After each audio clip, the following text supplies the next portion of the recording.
Good morning. We are dealing about this chapter, environmental issues.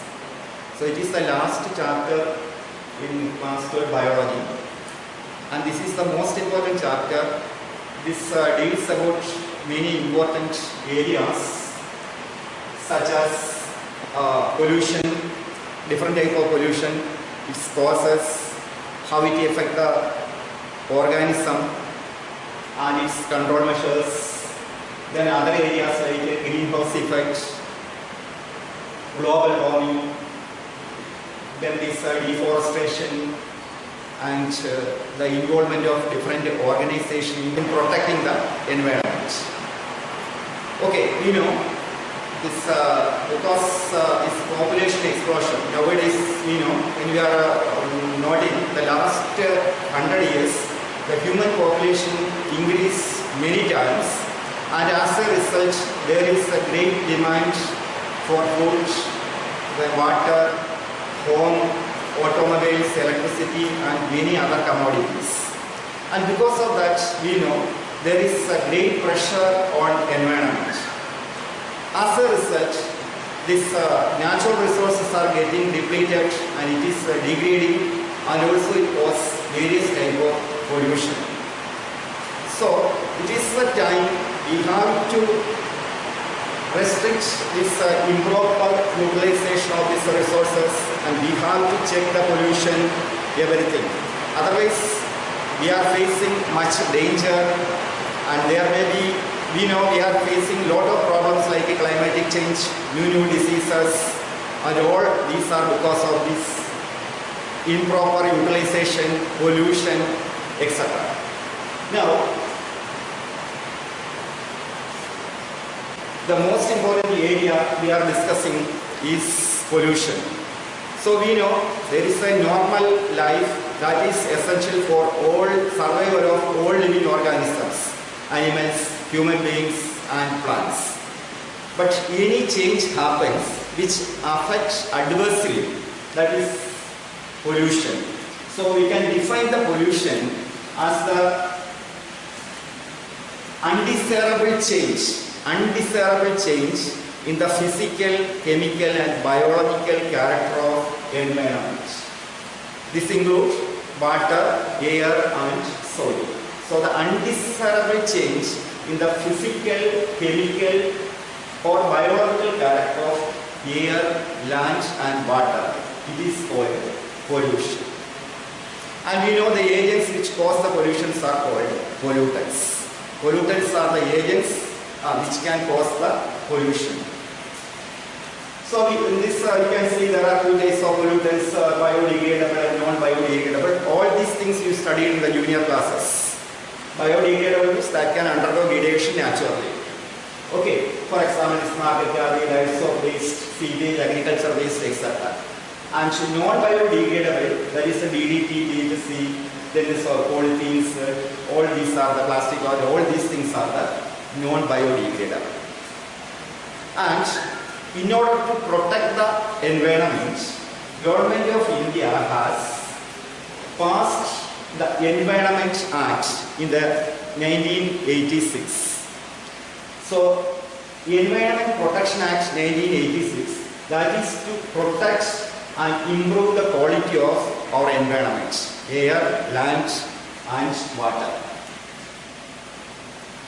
So now we will study the different types of pollution and its causes, effects and control methods. Here the different types of pollution include air pollution, water pollution, solid waste pollution and radioactive waste pollution. Thermal pollution, lot of other things are there. We will study one by one. The first one is air pollution.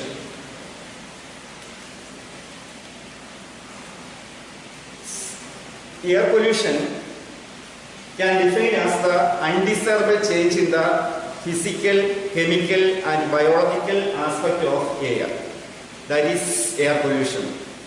Undesirable change in the physical, chemical and biological aspect of air. We know air that consists of oxygen and other components, and oxygen is essential for breathing, for respiration in all living organisms. So we have to keep the air pure. But nowadays we know the air is highly polluted because of different types of pollutants. We can classify the pollutants into two categories. That's the natural pollutants and anthropogenic pollutants.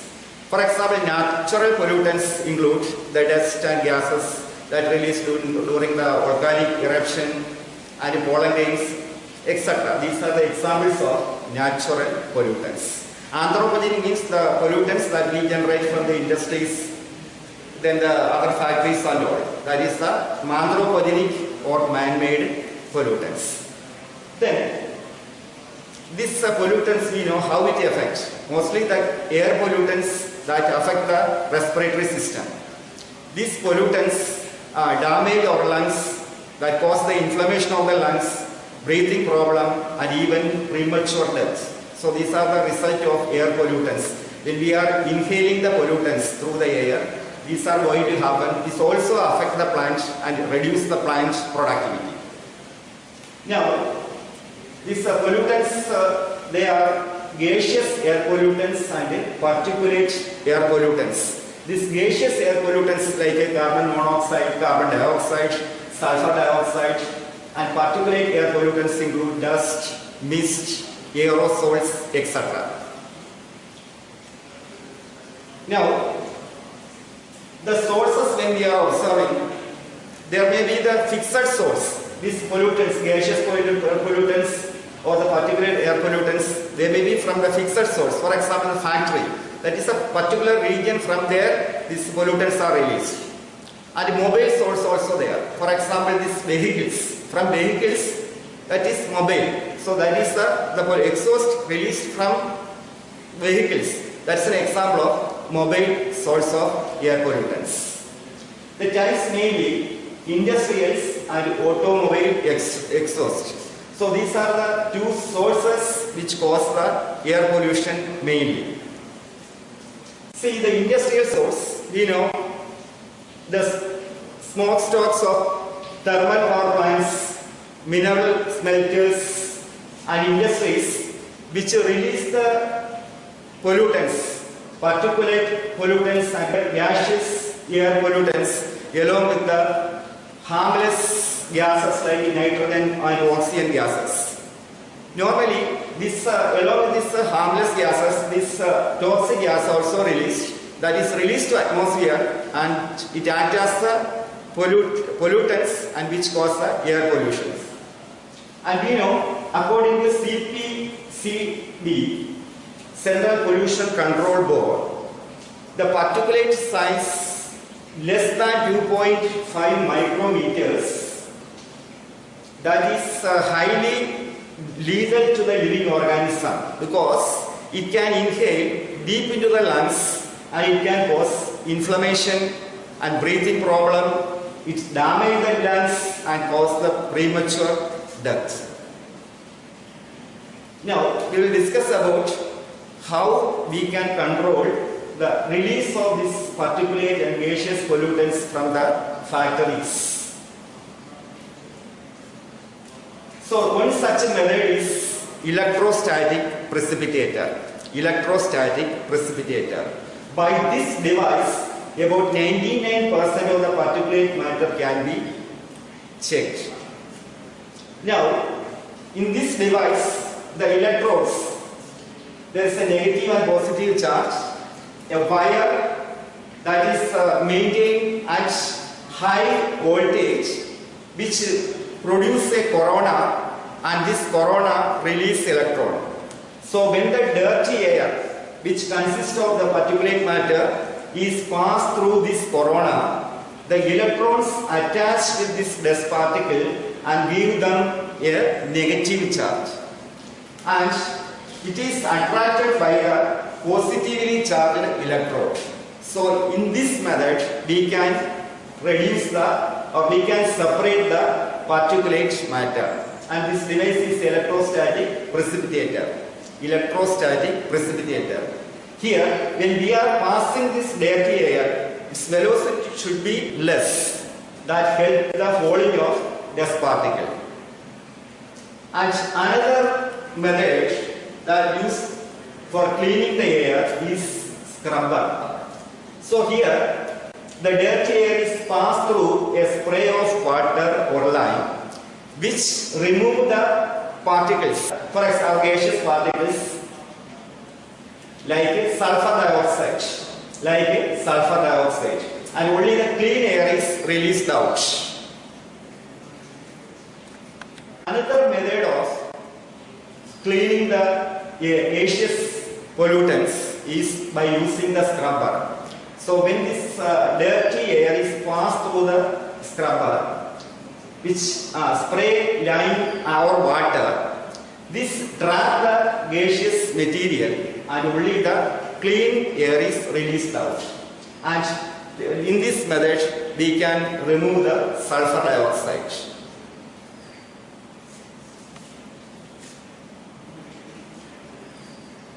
So the next one, as I told you, it is the mobile source, that is the vehicular pollution. So we know the transporting system, the buses, then other automobiles and all, that release the exhaust which is rich in hydrocarbons, sulfur, etc. So this is released to the atmosphere directly, and it is difficult to check because it is not from a particular point. So there should be certain devices to control this exhaust, and for that the suggestions: number one, it is the proper maintenance of the automobiles. It is must. Second one, use of efficient engine. Next one, good quality automobile fuel, particularly CNG. CNG is better. CNG, compressed natural gas. Then use of lead-free petrol and diesel. And another one is the use of catalytic converters. So in the working of catalytic converters, we will see catalytic converters use the expensive metal like platinum, palladium and rhodium. Platinum, palladium and rhodium. Here, see the working. The catalytic converters that convert unburned hydrocarbon into carbon dioxide and water. And similarly, carbon monoxide and nitric oxide, that is converted as carbon dioxide and nitrogen gas. So these things are comparatively not toxic as compared with the carbon monoxide, nitric oxide and unburned hydrocarbons. So it is the working of catalytic converters. Here only, when catalytic converters are fitted into automobiles, use unleaded petrol, otherwise the lead in the petrol can inactivate the catalytic property. Now we discuss about a case study of Delhi controlling vehicular pollution. So in 1990, Delhi ranked 4th among the 41 most polluted cities of the world. That is because of vehicular pollution, and Delhi alone contains the automobiles more than that of the state of Gujarat and West Bengal. So because of this high level of air pollution, a public interest litigation was filed in Supreme Court, and Supreme Court asked the government of Delhi to take initiative to step down the air pollution, including the switching over of the transport system, particularly buses, to the CNG instead of diesel and petrol. And accordingly, government has taken the various steps in order to reduce the air pollution, and the various steps are here. The first one, use of CNG, compressed natural gas, in the place of diesel and petrol for the buses, and by the end of 2002, the entire transport system, buses, that is using the natural gas, CNG only. And second one, phasing out of old vehicles. Phasing out of old vehicles, because the old vehicles can cause the pollution. Next one, use of unleaded petrol. Unleaded petrol. Next one, use of low sulfur petrol and diesel. Then use of catalytic converters in vehicle and application of strict pollution level norms. And because of all these things, now the pollution level in Delhi reduced. Now we will discuss CNG and its advantage as compared with diesel and petrol. We know CNG can burn most efficiently and very little is left out unburnt. Next one, it is cheaper than petrol and diesel. And next point, it cannot be siphoned off by the thieves. Next one, it cannot be adulterated like petrol and diesel. So because of that, the CNG is better than the other fuels like petrol and diesel. But the problem is that non-assurance of uninterrupted supply, that is one problem, and also laying down the pipelines to the delivery of CNG at different delivery points. Government also introduced certain fuel policy, certain norms to cut down the vehicular pollution, and according to Euro 2 norms, the sulfur content should reduce to the 350 parts per million in diesel and 150 parts per million in petrol, and also the aromatic hydrocarbon to be reduced to 40% of its concentrated fuel, and the upgradation of engines. This is the first applicable in metro cities, Delhi, and later it is applicable throughout the other parts of the country. So as a result of all these steps, this by 2005, this pollution level in Delhi reduced.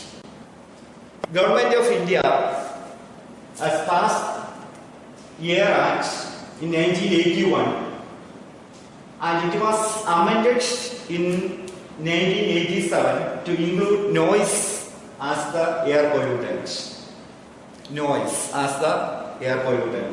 So the high level of sound, that is noise, and which is affecting the life, that is why it is the undesirable, and then we can call it as noise pollution. And this is measured by the unit decibel and measured by the apparatus phonometer. Okay, so we know we are enjoying music, but this intensity or level is very less. But when the sound is more, as in the case of jets, rockets, even the high sound of these vehicles, so it causes lot of problems in life, animals, human beings, etc. We will see what are its effects. First one, psychological and physiological disorders. It also increases the heartbeat and breathing rate and alter the breathing pattern. Then cause the headache and sleeplessness. Then it causes the stress in human, and it can gradually lead to the hearing capacity, that lose the hearing capacity. So these are the effects of noise pollution. Now, how can we control the noise pollution? Use the soundproof insulating jacket or filters for machines.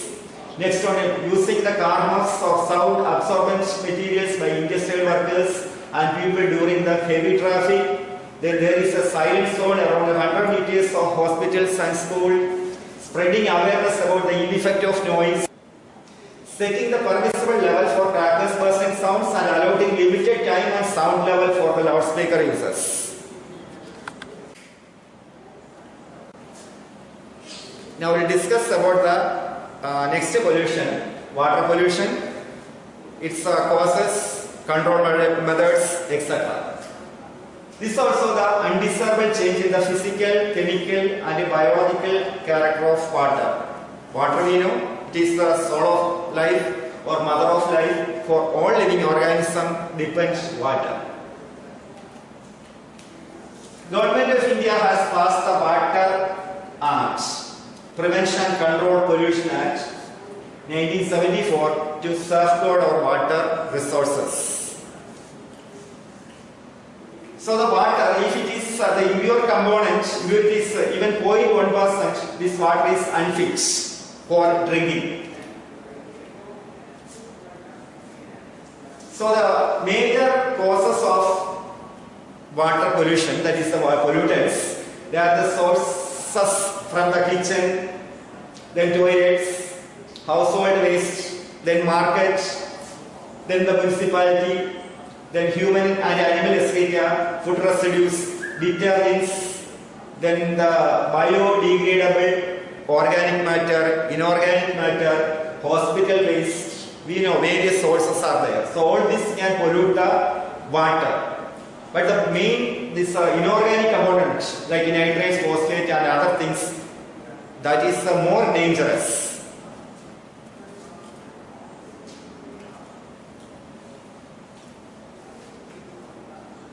This industrial influence, small scale and large scale industries contribute many non-biodegradable things. These non-biodegradable things that last long periods and that enter in the food chain and that cause the damages and cause lot of health problems.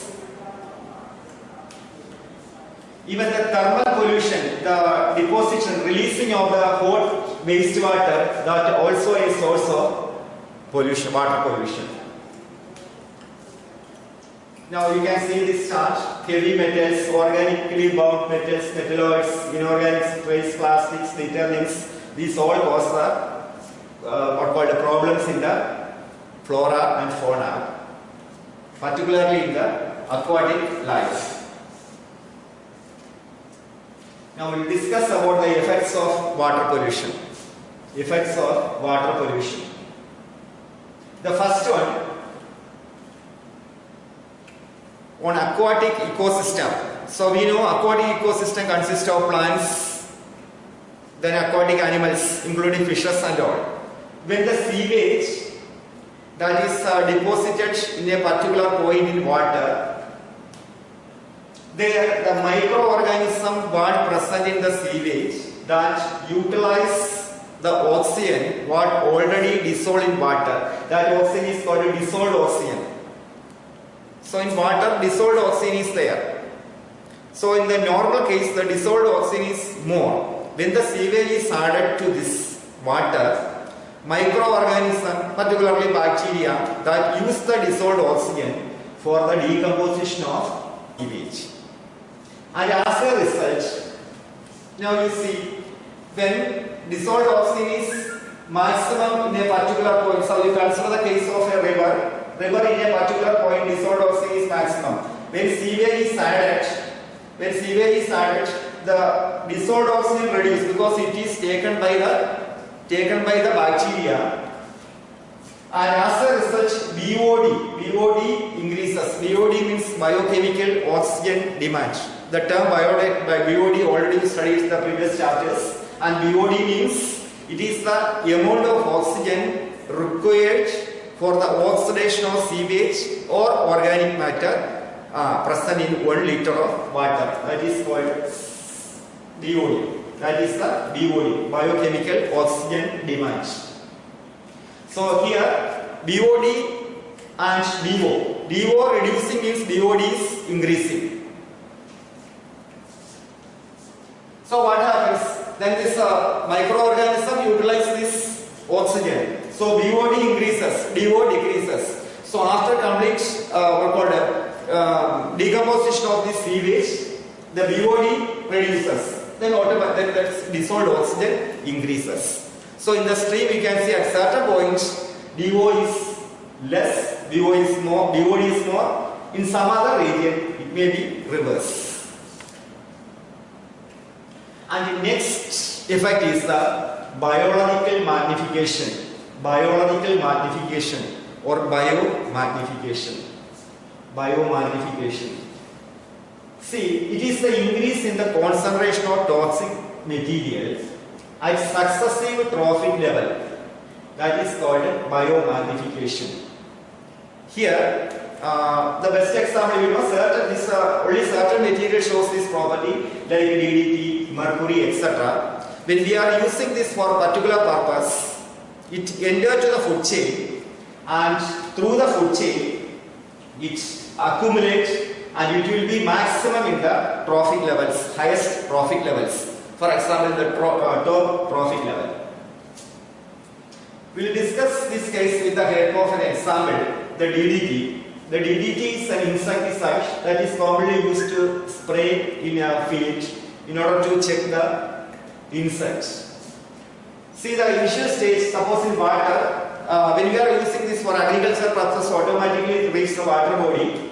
Then the water, suppose its level is this one, 0.003 parts per million. And this water is consumed by the phytoplankton, zooplankton, then it may be 0.04 parts per million. And it is consumed by the fishes. In fishes body it may be 0.5 parts per million. Fishes are taken by the fishes, small fishes, that is taken by the large fish. Again this quantity increases 2 parts per million. And suppose the birds which use the fishes, the DDT enter, and in its body its amount may be 5 parts per million. Here what happens, this DDT or such a chemical like mercury is not metabolized or not excreted. That's remain accumulated in the body, and it is the maximum in the top carnivore. Okay, now in this case, in this case study, suppose it happened in the Lake Victoria, where the bird population alarmingly reduced. When we observed the reason that the high concentration of the DDT disturb the calcium metabolism, which result the thinning of eggshells and premature breaking of eggs. That is the reason for the reduction in the birds population. So the next effect of water pollution is eutrophication, and it can be defined as the natural aging of water bodies by nutrient enrichment. See, the runoff water from lands which carry the nutrients, nitrogen, phosphorus and other things, that is added to the water. This nutrients promote the growth of plants and animals in water. Then what happens over centuries, what called by death and decay, it's this organic material deposits in the water body. Similarly, because of the surface runoff, this its depth also reduces. And finally, this depth reduces, that leads to the conversion, that water body convert as a marshy area. We know before that different plant views, algae, this what called floating plants, submerged plants, rooted plants, different areas, plants are also appeared. And finally, a water body converted as a marshy area or land, and this process is what is called eutrophication. And because of the human activity, the natural aging process can be accelerated. For example, we are using these fertilizers for the agriculture purpose, and these fertilizers like what called phosphate, urea and all these things through the rainwater reach the water body, that accelerates the growth of plants. This what called plants, which results the mortality of the animals, and its dead bodies by death and decay deposit, which speed up the process of eutrophication, and such a eutrophication is known as cultural or accelerated eutrophication. And another one is the algal bloom. We know the case of clean water, that is somewhat colorless, but when you are observing suppose pond or lake, you can see the color somewhat bluish, green or greenish color. That is because of the excessive growth of planktonic algae. And as a result, the water bodies that is totally filled with this phytoplankton algae, and that is known as algal bloom. This algal bloom gives a distinct color to the water body and also gives an unpleasant odor. And some algae that produce certain toxic material, and this toxic material is harmful to the other aquatic organism, particularly fishes and all. Now you know this organism, this name already studied in the other first chapter, and this is you know the most problematic aquatic beach.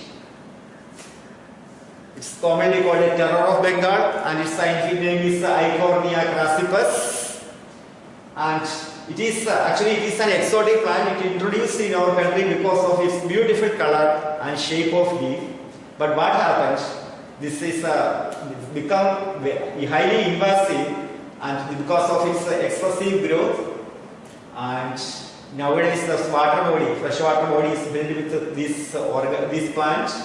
Now this is a problematic, and it is blocking the waterways and a cause of eutrophication. It causes the mortality of other aquatic organisms taking much amount of oxygen. That is the terror of Bengal, Eichhornia crassipus, the plant, water hyacinth. Water pollution that also affects the human health. The sewage from the home and hospital that consists of various organic and inorganic components. Along with that consists of numerous pathogens like virus, bacteria, protozoa, worms, etc. So we know this contaminated water that consists of these microorganisms which act as the pathogen and causes many diseases. We know the waterborne diseases like dysentery, jaundice, cholera, typhoid, amoebiasis, etc. And this wastewater, particularly from the industries that consist of toxic materials, heavy metals, etc. And this may cause certain serious diseases. For example, this mercury poisoning causes the Minamata disease, and cadmium poisoning that causes the Itai diseases. Okay, so I think all of you understood some idea about this. Okay, thank you all of you.